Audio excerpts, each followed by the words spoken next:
ॐ भूर्भुवस्वः तत्सवितुर्वरेण्यं भर्गो देवस्य धीमहि धियो यो नः प्रचोदयात्। उस प्राण स्वरूप दुखनाशक सुख स्वरूप श्रेष्ठ तेजस्वी पापनाशक देव स्वरूप परमात्मा को हम अपनी अंतरात्मा में धारण करें। वह परमात्मा हमारी बुद्धि को सतमार्ग की ओर प्रेरित करे।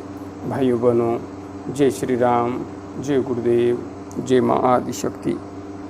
आप भाइयों बहनों की साधना से संबंधित जिज्ञासाओं का समाधान करते हुए मैं आज अत्यंत महत्वपूर्ण जिज्ञासा को सम्मिलित कर रहा हूँ। बहन अंकिता वैष्णव जी ने एक अत्यंत महत्वपूर्ण जिज्ञासा रखी है और निश्चित रूप से आप सब साधक भाइयों बहनों के लिए यह साधना के पथ पर अत्यंत ज्ञानवर्धक साबित होगी, इसमें कोई संशय नहीं है। बहन अंकिता वैष्णव जी ने लिखा है, प्रणाम गुरुजी, प्रणाम बहन, प्रणाम, खुश रहिए। सहस्रार चक्र को आखिरी चक्र माना गया है शरीर का, लेकिन मैंने कहीं पे पढ़ा था कि शरीर के बाहर भी 2 चक्रा होते हैं जो सहस्रार चक्रा के भी ऊपर होते हैं। क्या यह सच है? सहस्रार चक्र को मोक्ष का द्वार कहा गया है? मोक्ष नहीं तो क्या मोक्ष के लिए सहस्रार चक्रा के ऊपर के 2 चक्रों का जागरण जरूरी है? हमारे शरीर में 7 चक्रों के अलावा और कितने चक्र होते हैं? बहन, आपने बड़ी महत्वपूर्ण जिज्ञासा रखी है। चलिए आपकी जिज्ञासा का विश्लेषण कर लेते हैं। आपने लिखा है, सहस्रार चक्र को आखिरी चक्र माना गया है शरीर का, लेकिन मैंने कहीं पे पढ़ा था कि शरीर के बाहर भी 2 चक्रा होते हैं। बहन, आपने जो पढ़ा है वह सही ही पढ़ा है, क्योंकि विज्ञान भैरव तंत्र के अनुसार शरीर से बाहर 2 चक्र शक्ति एवं व्यापिनी होते हैं, जो कि पुरुष जहाँ पर शिखा रखते हैं तो शिखा का सबसे ऊपरी भाग जो है वहाँ पर व्यापिनी चक्र की स्थिति मानी जाती है और शिखा के मध्य में शक्ति चक्र का स्थान माना गया है। इसलिए आपने जो पढ़ा है सही है। आगे आपने लिखा है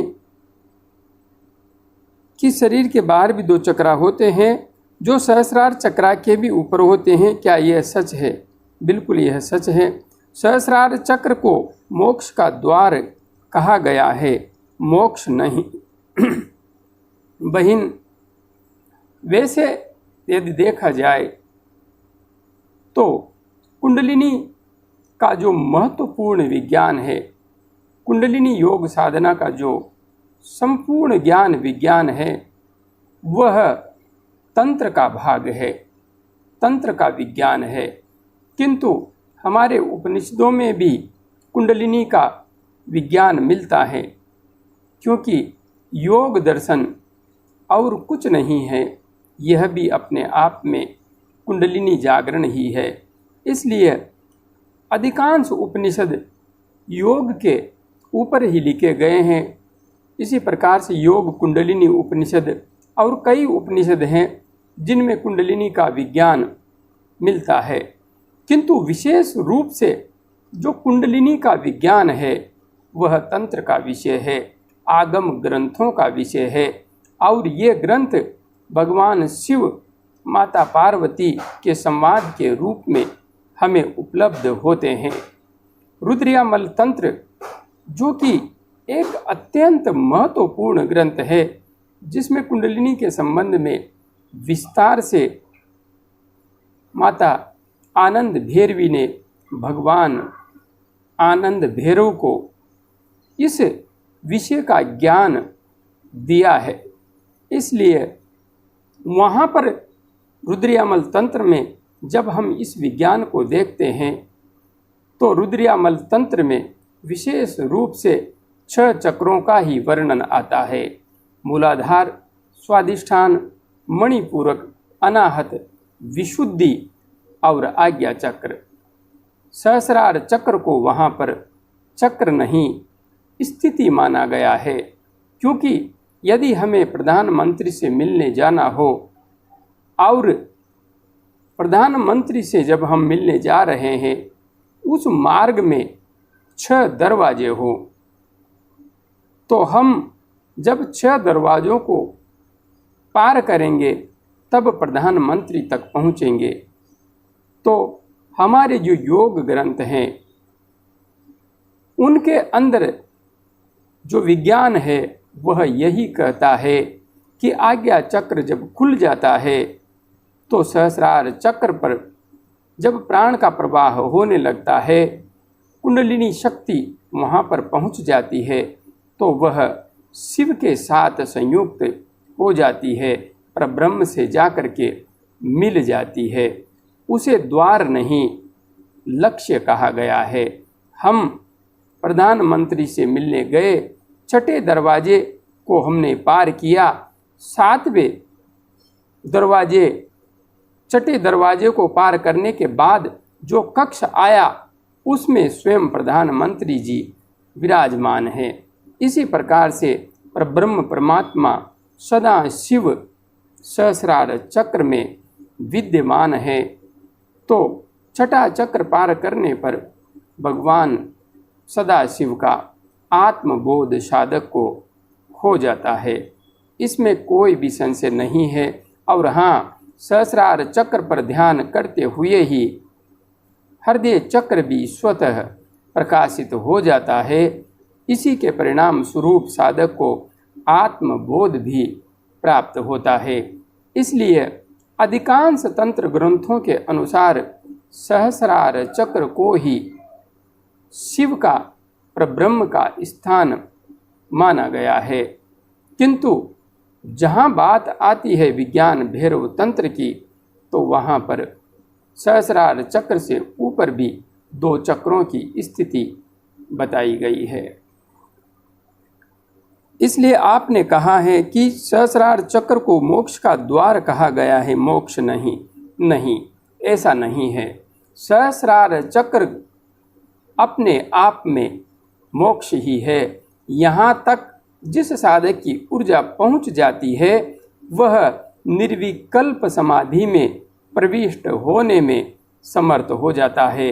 वह अपने संस्कारों के समस्त बीजों को, अर्थात जो जन्म जन्मांतर के संस्कार कर्मों को करने के परिणाम स्वरूप हमारे चित्त में जम गए हैं, उन्हें साधक यहाँ पहुँच करके समूल नष्ट करने में समर्थ हो जाता है। इसलिए सहस्रार चक्र को द्वार नहीं कहेंगे, सहस्र द्वार, मोक्ष का द्वार हम आज्ञा चक्र को कहेंगे।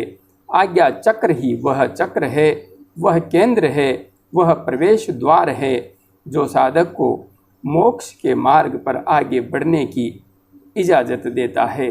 यहाँ से जब प्राण ऊपर उठ जाता है तो साधक स्थिर ध्यान की प्राप्ति कर पाने में और उस परब्रह्म परमात्मा का दिव्य आलोक साक्षात्कार प्राप्त कर पाने में समर्थ हो जाता है। इसलिए सहस्रार चक्र मोक्ष का द्वार नहीं, मोक्ष ही है। यहाँ पर प्राप्त की गई स्थिति अपने आप में परब्रह्म का वास्तविक ज्ञान ही है। आगे आपने लिखा है, तो क्या मोक्ष के लिए सहस्रार चक्र के ऊपर के 2 चक्रों का जागरण जरूरी है? अधिकांश ग्रंथों में ऐसा नहीं मिलता है और मैंने आत्म अनुभव से भी यही अनुभव किया है कि सहस्रार चक्र को जागृत कर लेना अपने आप में परिपूर्ण स्थिति है, परिपूर्ण स्थिति है। हमारे शरीर में 7 चक्रों के अलावा और कितने चक्र होते हैं? हाँ, 7 चक्रों के अलावा विज्ञान भैरव तंत्र जो ग्रंथ है उसके अनुसार जो चक्रों के नाम हैं वे नाम ही अलग हैं। अधिकांशतया तो हमें जो सामान्य रूप से चक्रों के नाम मिलते हैं, मूलाधार से लेकर सहस्रार चक्र तक ये ही मिलते हैं। और अथर्ववेद में लिखा गया है कि ये जो पूरी अयोध्या है ये देवताओं की नगरी है और इस नगरी में 8 चक्र 9 द्वार हैं। तो वहाँ पर अथर्ववेद के अनुसार इसमें 8 चक्र भी माने गए हैं। और 8 चक्रों की जब वस्तु स्थिति को मैं साधना के पथ पर आगे बढ़ते हुए समझता हूँ तो वह स्थिति मुझे स्पष्ट रूप से अनुभव भी हुई है। एक चक्र जिसे गौण समझ लिया गया, जिसका वर्णन अधिकांशतया ग्रंथों में नहीं मिलता है, गुरु चक्र, ललना चक्र मेरे अनुभव से अत्यंत महत्वपूर्ण चक्र है। इसलिए 8 चक्र हो जाते हैं। किंतु जब हम विज्ञान भैरव तंत्र के आधार पर चक्रों का नामकरण करते हैं तो नामकरण कुछ इस प्रकार से आता है। प्रथम चक्र है जन्माग्र, मूल, कंद, नाभि, हृदय, कंठ, तालु, भ्रूमध्य, ललाट, ब्रह्मरंध्र, शक्ति एवं व्यापिनी। यही 12 चक्रों के नाम बताए गए हैं। और इन्हीं में ध्यान करने से साधक परब्रह्म परमात्मा यानी कि भैरव स्थिति को, पर भैरव स्थिति को प्राप्त करके वह अपनी चेतना को ब्रह्मांड व्यापी बना पाने में समर्थ हो जाता है। इसलिए यदि कोई साधक भाई बहन सहस्रार चक्र से ऊपर भी ध्यान करना चाहते हैं तो कर सकते हैं, कोई समस्या नहीं है।